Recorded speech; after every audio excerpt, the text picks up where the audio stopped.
అపోస్తలుల ప్రసంగాలు అనలేదు, అపోస్తలుల ఉపదేశాలు అనలేదు, అపోస్తలుల యొక్క బోధ అనలేదు, అపోస్తలు చేసిన కార్యాలు అన్నాడు.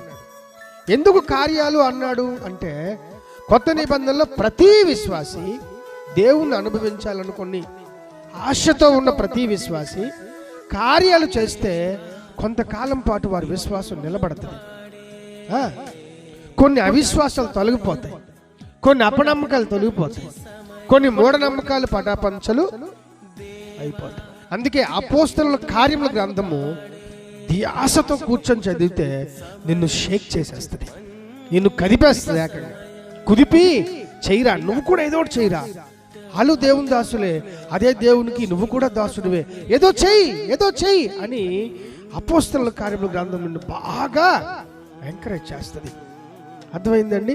ఇది ఎవరు చదవరో వాళ్ళకి సంఘ చరిత్ర కూడా తెలియదు అన్నమాట. నీకు సంఘ చరిత్ర తెలియాలి అనినా, దేవుని కార్యాలు దగ్గరగా చూడాలి అనినా అపోస్తలుల కార్య గ్రంథాన్ని కొంచెం లోతుగా పటిష్టంగా పఠించాలని ప్రభు కోరుతున్నాడు. దేవుని స్తోత్రం కలిగి ఉన్నగాక.